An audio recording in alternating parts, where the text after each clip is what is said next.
I'm Tom, and that's Hamish, and welcome to Behind the Tent. In Ballarat. The panel's back to talk all things athletics. I'm going to find out why Ballarat's become the heartland of Victorian distance running. And I'm going to put Mona under the pump. But first of all, let's head out to Ferntree Gully to check out the ups and downs of the 2010 Victorian Mountain Running Championships. Adam Biles and Georgina Beach successfully braved the elements in Ferntree Gully's hills, crowned King and Queen of the Mountains at this year's 2010 Victorian Mountain Running Championships. Tackling 3 laps of the taxing 4.1 kilometre course, Biles in the board and track and field colours cleared out early on the men's field and was never headed. Knox's Brock Hogan and Western Athletics' Luke Searle moves into the podium positions through the race's early stages, crossing the line in second and third respectively. How'd you find that compared to Canberra a few weeks ago? It's just as difficult. I thought it'd be a bit easier and a lot more downhill, but the uphill was steeper and proved more than a challenge. In the women's 8.2 kilometre race, Beach claimed an equally impressive gun to tape win, establishing a comfortable margin by the halfway mark and eventually hitting the line over a minute clear of minor place getters Helen O'Hagan and Glen Huntley's Isabel Bespalov. Well, I've been doing all the other AV runs and I heard about this and it just sounded like fun, something a little bit different, and it sounded like a good challenge, so I wanted. Now for more Behind the Tent, let's head back to the rack. When in Ballarat, Behind the Tent tried to figure out why is Ballarat the mecca of running?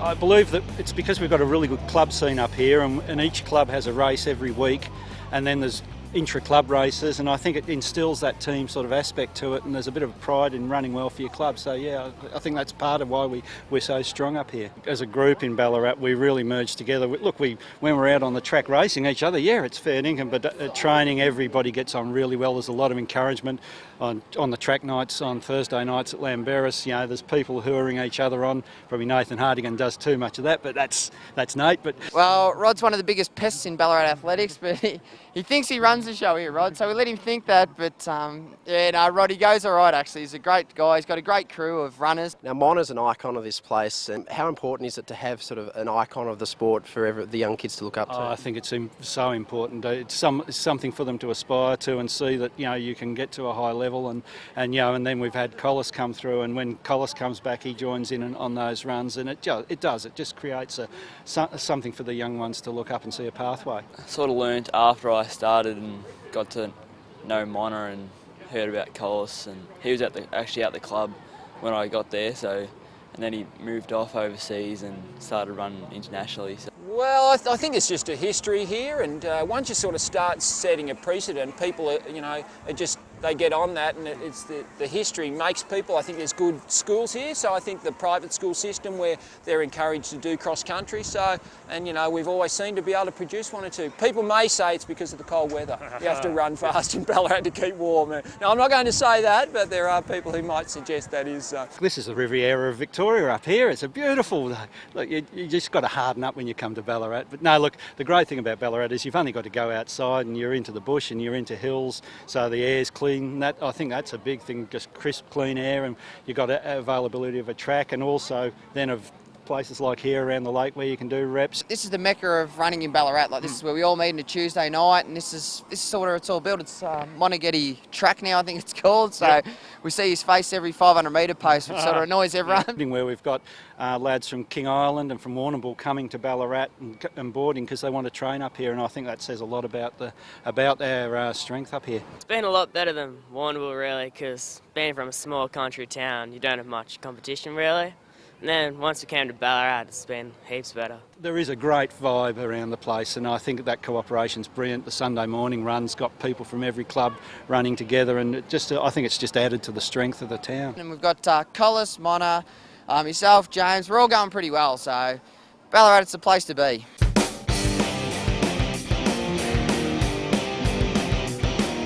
Hi Steve, thanks for joining us here on Behind the Tent. Here's the 1986 Winter Handbook with you on the cover. Looks like I've lost a bit of hair, I'll give you that. I looked a bit younger then. Along with distance running, Ballarat's famous for the Eureka Stockade, which happened on Sunday 3rd of December in 1854. Because all the fighting was going on in the morning, did that mean you have to do your long run a little bit later in the day, that day? That day, I think you put that in as your morning run, and then the afternoon you just did a quiet warm down run, because it was a bit of a battle to get out that morning. You're an elite sportsman still performing at the highest level. Have you got a phone call from Kevin Sheeting offering you a couple of $1 million to jump on the field for Greater Western Sydney? To convert. I'm waiting for the phone call. He obviously hasn't got my number. I'm very good in a straight line, and I think if I just ran in a straight line and they never passed me the football, I would be very good. As chef de mission for the Com Games team in Delhi, will you be making sure that all the hockey players and everyone else doesn't drink all the beer, and there's beer left of the marathon runners on the last day? That's a very important fact. We save it all up. I'll have a stash for the men and women in the marathon who are running near the end, because I was in the same boat myself, so got to make sure we don't drink it all up. And it's often said that there's a distance running mafia in Ballarat. Do you think that Ballarat would be a good place for the next series of Underbelly?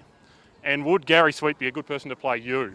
Yes, I'm not sure if he'd have the base fitness. He's got the hairline. I think he'd cover that bit, but he might need to do a bit of running beforehand. But with a name like Moneghetti, I'd be in the mafia in Ballarat, I reckon, wouldn't I? And the World Cup's on at the moment.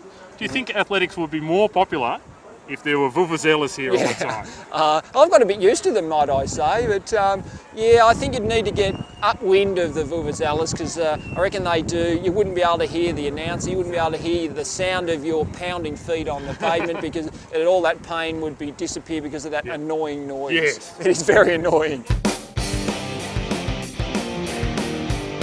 What an interview that was, Hamish. Let's talk about the 15K today. Some impressive results. In the women's, Catherine Ewells had a great win. Backed up from a second place there at Sandown. Very strong run there. Spent a lot of the time going solo, chasing her down the line. Beverly Thomas, who was also a top 4 finisher there, and Brooke Condon from Box Hill. And in the men's race, which your good self took able part in, wasn't quite where the action was with Liam Adams, who took the line honours. Yeah, very strong run by Liam. Ran most of the way with Hardigan and Moneghetti. Moneghetti coming in for a strong second place on the home course. Chased in not far behind by Nathan Hardigan, and that rivalry there between YC and Harry is very strong. Now, all important now, the race is over. We go to the ladders, and at the top of the men's Division 1, Glenn Huntley leading the way after a couple of strong early season performances. Yes, TV's doing very well there, getting his best runners out whenever he can, and they're certainly looking very strong. Box Hill, Knox not far behind. And Bendigo looking very strong after being promoted a couple of years ago, so they're in great shape. And also in the mix there, Geelong region, of course, Mark Tucker helped them to a good result at Sandown. Scotty Rantell's been going around very strongly. Yes. I think the key to that Geelong team has been the consistency. You look at the numbers they've had. And to the women, the Glenn Huntley out in front there with Box Hill not far behind, but Glenn Huntley have opened up an early lead in the season. And possibly the biggest surprise there is Knox. The defending champions of the last 2 years haven't been cited. They've struggled to get a team on the park. I know Kate Sabol-Crosby's got 2 surnames, but she can't do the work of 6 people. The likes of Christy McCarthy missing Lee First from last year, Karen Barlow, Kayla McKnight, we can excuse her. She ran a 4:08 in a Commonwealth Games qualifier overseas. Impressive run overseas. We'd hope to see her selected in the Com Games soon. I've had a look overseas recently, and the NCAA Track and Field Championships, one thing that needs to get out is that dead animal that's on the back of David McNeil's hair. A great win there in the 5,000 metres, but possibly it's Meet Joe Dirt gone crazy. It's the most outrageous haircut I've seen in the last 5 years in track and field. But in all seriousness, David McNeil's had a fantastic season. The 5,000 metre indoor win, second at cross country. He's been going head-to-head with Sammy Chalanga, the Kenyan who runs for Liberty College. But the skinny white thunder from down under is flying. Not the only man doing some mail review work, with the boss doing some fine work in South Melbourne in the mail review industry. I believe hunkermania is the word on the street as to what Josh Ross is involved with.